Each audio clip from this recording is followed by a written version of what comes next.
அம்மா மக்கள் முன்னேற்ற கழகத்தின் சார்பாக எங்களது மாவட்ட கழக செயலாளர் சகோதரி திருப்பூர் விசாலாட்சி அவர்கள் ஒவ்வொரு வருடமும் இங்கே மாரத்தான் ஓட்டப்பந்தயம் நடத்தி கொண்டிருக்கிறார்கள். கடந்த 2 ஆண்டுகளாக நானும் வந்து அதில் கலந்து கொண்டு வெற்றி பெற்றவர்களுக்கு பரிசு வழங்குகிற வாய்ப்பை பெற்றிருக்கிறேன். மற்றபடி நீங்க தான் கேட்கணும். அரசியல் சூழ்நிலை இதை வந்து நீங்க எப்படி பாக்குறீங்க? போயிட்டே இருக்காங்க, விஜய் கூட வந்து தொடர்ந்து சேர்ந்துட்டு இருக்காங்க. அண்ணன் செங்கோட்டையன் போயிருக்காரு, இவரு நாஞ்சில் சம்பத் போயிருக்காரு. சரி, அடுத்தடுத்து நேற்று ஒரு நடிகரும் போய் இணைஞ்சிருக்காரு, சின்னத்திரை நடிகரும் ஒருத்தர் வந்து இணைஞ்சிருக்காரு. தொடர்ந்து ஒருத்தரா போய்கிட்டே இருக்காங்க. அதை எப்படி பாக்குறீங்க? சினிமா துறையை சேர்ந்தவர்கள் போய் இன்னொரு கட்சியை சேர்ற பத்தி சொல்ல முடியாது. அண்ணன் செங்கோட்டையன் போன்றவர்கள் நீண்ட அனுபவம் மிக்கவர்கள், இன்னும் சில முக்கிய அரசியல் அனுபவம் மிக்கவர்கள் எல்லாம் இன்றைக்கு அங்கே சேர்கிறார்கள் என்றால் அதை சம்பந்தப்பட்டவர்கள் எந்த கட்சியிலிருந்து போகிறார்களோ அந்த கட்சியில் உள்ளவர்கள் அவர்களது அதற்கான காரணத்தை புரிந்து கொண்டு அதை சரி செய்ய வேண்டும் என்பதுதான் எனது எண்ணம். அமமுக அதாவது டிவிகேவோட போறதுக்கான வாய்ப்பு. கூட்டணி பற்றி நான் சொல்லிட்டேன், இன்னும் நாங்க எந்த முடிவு பண்ணல, இன்னும் நாட்கள் இருக்கிறது. கூட்டணிக்காக கூட்டணியை தலைமையேற்றிருக்கின்ற சில கட்சிகள் எங்களோடு பேசி வருகிறார்கள். உறுதியான ஒரு முடிவு எட்டப்பட்ட பிறகு உங்களிடம் நான் சொல்கிறேன். ஏடிஎம்கே வந்து ஒருங்கிணைக்கணும்னு சொல்லி முடிவெடுத்தவங்களே அந்த கட்சியிலிருந்து விளக்க போறாங்க, வேற கட்சிக்கு மாற்றி போயிட்டு இருக்கிற சூழ்நிலையில அதிமுக ஒருங்கிணைக்கப்படும் நீங்க நம்புறீங்களா? இல்ல அந்த பிளவுகளாவே பிரிந்து போவீங்களா? இல்ல, அம்மாவின் தொண்டர்கள் அனைவரும் எனக்கு தெரிந்து எல்லோரும் உணர்ந்து வருகிறார்கள். ஒற்றுமையாக இருந்தால்தான் வருங்காலத்திலே புரட்சி தலைவர் இதய தெய்வம் அம்மா அவர்களின் கொள்கைகளை தொடர்ந்து அம்மா அவர்கள் சொன்னது போல அடுத்த நூற்றாண்டுக்கும் கொண்டு செல்ல வேண்டும் என்றால் அம்மாவின் தொண்டர்கள் எங்கிருந்தாலும் அவர்கள் ஓரணியில் இணைய வேண்டும் என்று எல்லோரும் உணர்ந்து வருகிறார்கள். எனக்கு தெரிந்து இந்த தேர்தலுக்கு பிறகு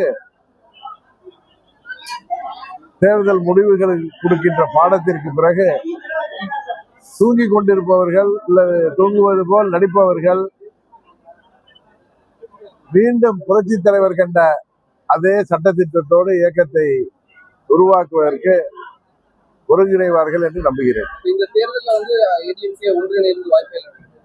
அதான் சொல்றேன், யாரோ ஒரு சிலர் தங்கள் சுயநலத்தால பதவி ஆசையால சுயலாபத்திற்காக அம்மாவின் தொண்டர்கள் அனைவரும் ஓரணியில் இருந்தவர்களை பிரித்து விட்டார்கள்.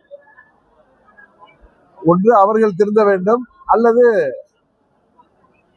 திருத்த வேண்டியவர்கள் அவர்களை தூக்கத்தில் இருந்து விழித்துக் கொண்டு திருத்த வேண்டும். இது தேர்தலுக்கு முன்பு நடக்குமா என்பது எனக்கு தெரியாது. ஆனால் இந்த சட்டமன்ற பொது தேர்தல் முடிவுகளை அவர்கள் பாடம் கற்றுக்கொண்டு உறுதியாக எல்லோரும் அம்மாவின் தொண்டர்கள் அனைவரும் புரட்சி தலைவர் அவர்களில் உருவாக்கிய அந்த இயக்கத்தை மீண்டும் உருவாக்குவார்கள் என்ற நம்பிக்கை எனக்கு இருக்கு. தலைவர் உருவாக்க கட்சியை ஒவ்வொருவரும் இங்க இருக்கிறவங்க பேச்சுவார்த்தை நடத்தாங்க, அமித்ஷாவையே பார்க்க வேண்டிய சூழ்நிலை இருக்கு. தமிழ்நாட்டுல ஒரு கட்சி ஒருங்கிணைக்கணும்னா மத்தியில இருந்து டெல்லியில இருந்து ஒரு அரசு தான் செய்யணும் அப்படிங்கிற ஒரு வந்து வெளியே இல்ல டெல்லியில உள்ள அரசு கிடையாது.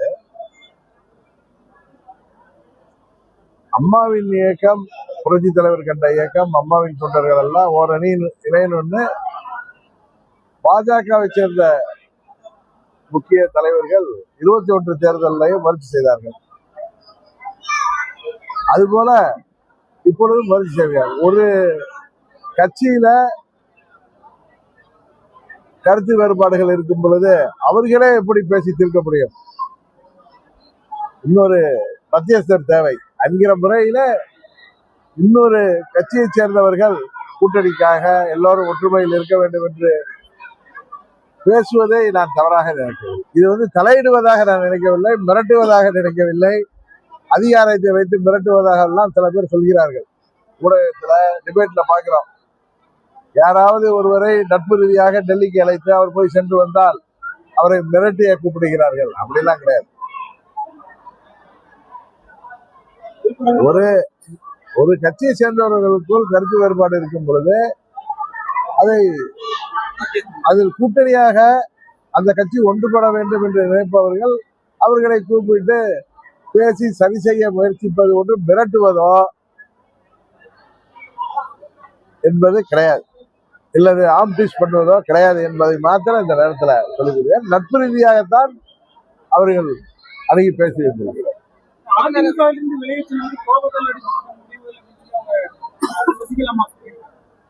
அவங்களுடைய கருத்து நானும் தொலைக்காட்சியில பார்த்தேன்.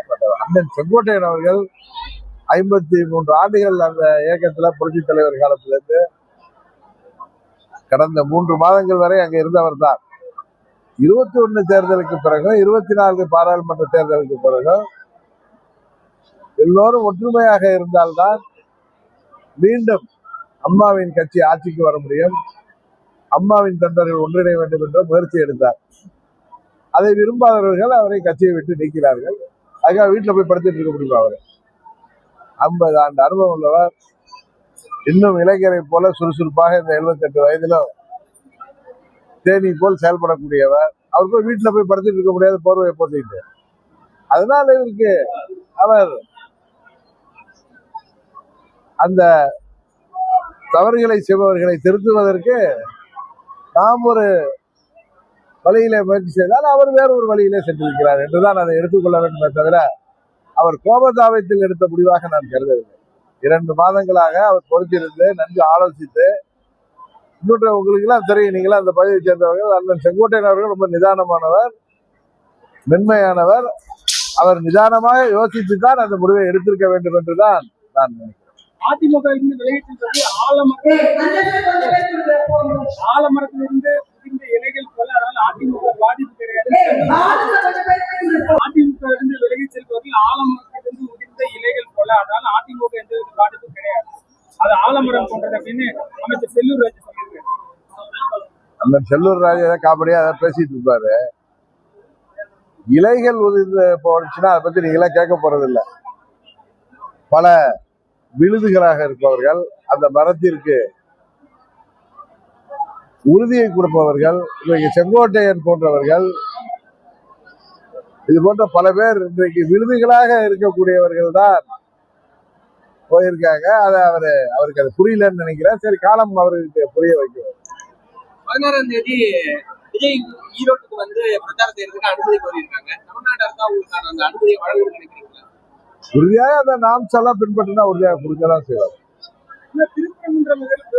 தமிழக அரசு நடவடிக்கை நீங்க எப்படி பாக்குறீங்க? இல்ல, நான் அதுல அரசாங்கத்தோட நடவடிக்கை எல்லாம் தாண்டி பொதுவாக தமிழ்நாடு ஒரு அமைதி பூங்கா. இங்க நாம் எல்லாரும் மதங்களை கடந்து, ஜாதிகளை கடந்து, உறவினர்களாக, நண்பர்களாக இங்க வாழ்ந்து கொண்டு இருக்கிறோம். இங்க சமுதாய நல்லிணக்கம், மத நல்லிணக்கம் இதெல்லாம் அடிப்படையா இருக்கு. பெரியார் போன்ற சமூக சீர்திருத்தவாதிகள் நம்மிடையே பிளவு இல்லாமல் எல்லோரும் சமம் என்கிற கொள்கையோடு இங்கே வாழ்ந்து கொண்டிருப்பவர்கள்.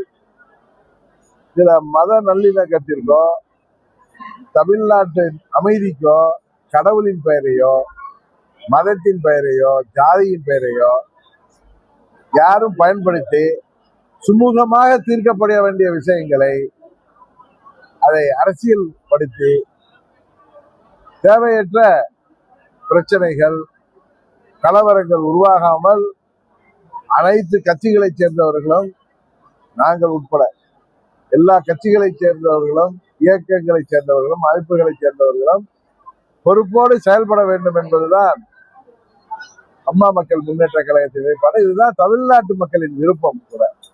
ஜாதி மதங்களை கடந்து நாம் எல்லோரும் இங்கே அமைதியாக ஒரு சுமூகமான நிலை நிலவ வேண்டும் என்பதுதான் எல்லோருடைய விருப்பம். அதை அரசாங்கமும் சரி, நீதிமன்றமும் சரி அதை சரியாக செய்வார்கள் என்று நான் நம்புகிறேன். நான் கூட அன்னைக்கு சொன்ன, அதை சரியாக புரிந்து கொள்ளாமல் சில ஊடகத்துல தினகரன் 5வது அணி உருவாகும் என்று சொல்வதாக அவர்கள் தவறாக புரிந்து கொண்டிருக்கிறார்கள். 4 முனை போட்டி தான். யார் யார் இருப்பாங்க? அதுல உள்ள கட்சிகள், இப்போ ஒரு கூட்டணியில் உள்ள கட்சிகள் நீங்கள் எதிர்பாராத விதமாக வெற்றியை நோக்கி அவர்கள் அணிவகுப்பார்கள் என்பதுதான் நான் அனுமானிக்கிற செய்தி. 4 அணி எது எது? 4 அணி தான் உங்களுக்கு தெரியுமா? அப்புறம் என்ன புதுசு திருப்பி கேட்டுருக்கேன். 4 அணி நீங்களே சொல்லுங்க. ஏதாவது 4 அணி இருக்கு. அவர் சீமான் அவர்கள் தனித்து போட்டுடுவேன்னுக்கிறாங்க. அது இல்லாம 3 அணி இருக்கு. ஆளும் திமுக கூட்டணி, என்டிஏ கூட்டணி, விஜய் தலைமையில ஒரு வலுவான கூட்டணி அமைகின்ற வாய்ப்பு இருப்பதாக எனக்கு செய்திகள் வருகின்றன. நான் ஏதாவது 4 அணினா உடனே அதோட போவீங்களா? அதோட அப்படி இல்லை. நான் யாரோட போறதை பத்தி எந்த முயற்சி முடிவும் எடுக்கவில்லை. என்னோடு கூட்டணிக்கு தலைமை ஏற்றிருக்கின்ற சில கட்சிகள் எங்களோடு பேசிக் கொண்டிருக்கிறார்கள். அது இறுதி வடிவம் அடைந்த பிறகு உறுதியாக உங்களுக்கு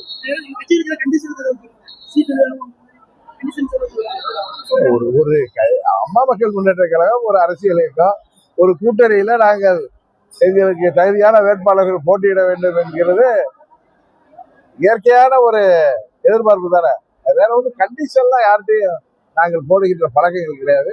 நட்பு ரீதியாக பேசி சுமூகமாக அதை முடித்துக் கொண்டு உறுதியாக அம்மா மக்கள் முன்னேற்ற கழகம் இடம்பெற போகின்ற கூட்டணி தான் வெற்றி பெறும் என்பதை மாற்றம் திரும்ப திரும்ப சொல்லிக் கொண்டிருக்கேன்.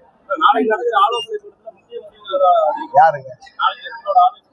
இன்றைக்கு மாலை கோயம்புத்தூர்ல நிர்வாகிகள் ஆலோசனை கூட்டம், நாளைக்கு இங்க திருப்பூர்ல நிர்வாகிகள் ஆலோசனை கூட்டம், திரும்பவும் கோயம்புத்தூர்ல 9ஆம் தேதி 2 தொகுதிகளில நிர்வாகிகள் ஆலோசனை கூட்டம். தேர்தலை நோக்கி எங்கள் கிளைக்கழகம் முதல் அனைத்து நிலை நிர்வாகிகளையும் தேர்தலுக்காக அவர்களை தயார்படுத்துவதற்கான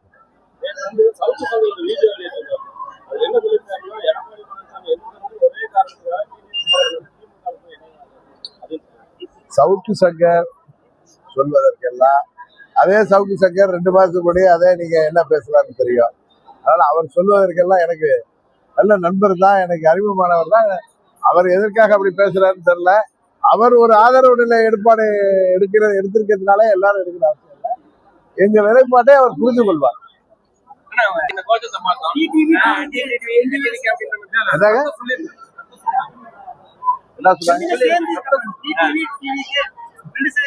மாணவர்களுக்கு யாரும் சொல்லி கொடுத்துருப்பாங்க, கத்துவாங்க. டிடிவி டிவி எல்லாம் எதுவுமே இன்னும் முடிவாங்க.